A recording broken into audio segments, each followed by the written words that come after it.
మెదక్ జిల్లాలో భారీ వర్షాల కారణంగా పంట పొలాలు ఇసుక మేటలు వేశాయి. మంజీరా పరివాహక ప్రాంతాల్లో వందలాది ఎకరాలు ఎడారిని తలపిస్తున్నాయి.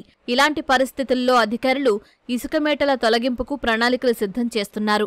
వ్యవసాయ శాఖ సమన్వయంతో పంచాయతీరాజ్ రూరల్ డెవలప్మెంట్ అధికారులు ఇసుక మేటల తొలగింపుకు చర్యలు చేపట్టారు.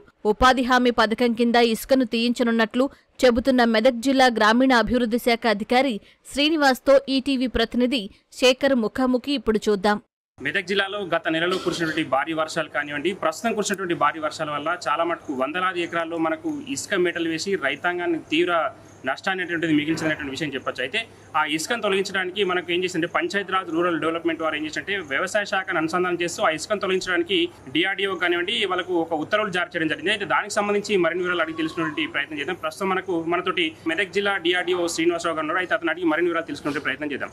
సార్, మన మెదక్ జిల్లాలో ఇప్పుడు దాదాపుగా ఎన్ని ఎకరాల్లో ఇసుక మేటలు వేసింది? ఇప్పుడు ఆ ఇసుకను తొలగించడానికి మీకు ఏ ఉత్తర్వులు వచ్చినాయి? జిల్లా వ్యవసాయ అధికారుల అంచనా ప్రకారం సుమారు 2733 ఫార్మర్స్ అట్లాగే 1200 ఎకరాల్లో ఇసుక మేటలు వేసినట్టు ప్రాథమికంగా తేలింది. ఇంకా సర్వే జరుగుతుంది. రూరల్ డెవలప్మెంట్ డిపార్ట్మెంట్ నుంచి వచ్చిన సర్క్యులర్ ప్రకారం ఒక రైతు జాబ్ కార్డు ఉన్న రైతుకు 2 ఎకరాల మేరకి మనం ఇసుక మేటలు తీయచ్చు. అది ఒక ఎకరానికి 600 క్యూబిక్ మీటర్ల వరకు తీయచ్చు.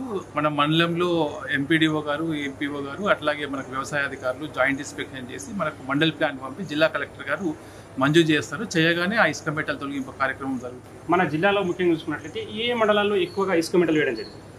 ఈ శంకరంపేట ఆరు కానీ రామాయంపేట వైపు, హవేలీ గన్పూర్ వైపు, ఇటు పాపన్నపేట ఇట్లాంటి మండలాల్లో ఎక్కువ ఇసుక మేటలు జరిగినాయి. బట్ అంతో ఇంతో చాలా మండలాల్లో జరిగినాయి. బట్ ఈ 4-5 మండలాల్లో ఎక్కువ. ప్రస్తుతం అయితే ఇప్పుడు ఎక్కడెక్కడ జాయింట్ సర్వే వ్యవసాయ శాఖతోటి ఎక్కడెక్కడ జాయింట్ సర్వే చేసేసారు? ప్రతి మండలంలో కూడా ఒక టీమ్ ఆల్రెడీ మేము క్రియేట్ చేయడం జరిగింది. దాంట్లో ఎంపీడీఓ గారు, కన్సర్న్ మండల్ అగ్రికల్చర్ అథారిటీ, అట్లాగే ఏపీఓ గారు, టీఏఈసీ ఉంటారు. వాళ్ళందరూ కూడా ఇప్పటికే 3-4 రోజుల నుంచి సర్వే జరిగింది. ఇవాళ రేపు జిల్లాకు మండల్ ప్లాన్ వస్తుంది. వెంటనే మేము మంజూరు చేసి ప్రారంభిస్తాం. అయితే చాలా మంది రైతులు ఇప్పుడు ఏమనుకుంటారంటే ఆ ఇసుకను మేము తరలించుకునేటువంటి బయట ట్రాక్టర్ల ద్వారా తీసుకునేటువంటి అవకాశం మాకు ఇవ్వాలని చెప్పి రైతుల నుంచి ఒక డిమాండ్ అనేటువంటి వస్తుంది. అయితే దానికి రైతులు అంటే రైతులు ఆ ఇసుకను తీసుకోవడానికి అవకాశం ఏమైనా ఉంటుందా, లేకపోతే మీరే ఉపాధి హామీ కూలీ ద్వారా బయటకు తీసుకొచ్చే అవకాశం ఉంటుందా? ఉపాధి హామీ కూలీ ద్వారా 10 మీటర్ల బయట మనకి ఇసుక వేస్తారు. కానీ రైతు మాత్రమే ట్రాక్టర్లలో సొంత ఖర్చుతో తీసుకుపోవాల్సి వస్తుంది. ఓన్లీ కూలీలకు మాత్రమే ఉపాధి హామీ పథకం నుంచి చెల్లించడం జరుగుతుంది. మంజీరా నది పరివాహక ప్రాంతం కావచ్చు, హల్దీ పరివాహక ప్రాంతం కావచ్చు, చాలా మటుకు కొన్ని వందలాది ఎకరాల్లో మనకు ఇసుక మేటలు వేయడం జరిగింది. అయితే దానికి ఎప్పటికీ కూడా ఈ పరిస్థితి వస్తుంది. వాళ్ళకు దానికి ఏమైనా శాశ్వత పరిష్కారం చూపించే అవకాశం ఉంటుందా? బట్ ఇప్పుడు ఈ సంవత్సరం మరి ఇది ఎక్కువ జరిగింది కాబట్టి వెంటనే ప్రభుత్వం, తెలంగాణ ప్రభుత్వం ఈ సర్క్యులర్ని అమల్లోకి తెచ్చింది.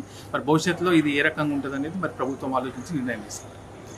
ఇదే అండి ఇక్కడ పరిస్థితి. అయితే ముఖ్యంగా చూసుకున్నట్లయితే మన మెదక్ జిల్లాలో గత నెలలో కురిసినటువంటి భారీ వర్షాలు కావచ్చు, ఈ నెలలో కురిసినటువంటి భారీ వర్షాల వల్ల ఇసుక మేటలు వేసి దాదాపుగా రైతాంగం అనేటువంటి నష్టం జరిగింది. ఇసుక మేటలు వేసి అయితే దానికి సంబంధించి ఉపాధి హామీ కూలీల ద్వారా ఇసుకను అనేటువంటి తీసి బయటకు పోయడం అనేటువంటి జరుగుతుందని చెప్పి మన జిల్లా డిఆర్డీఓ శ్రీనివాస్ గారు తెలపడం అనేటువంటి జరుగుతుంది. శేఖర్, మెదక్ నుండి.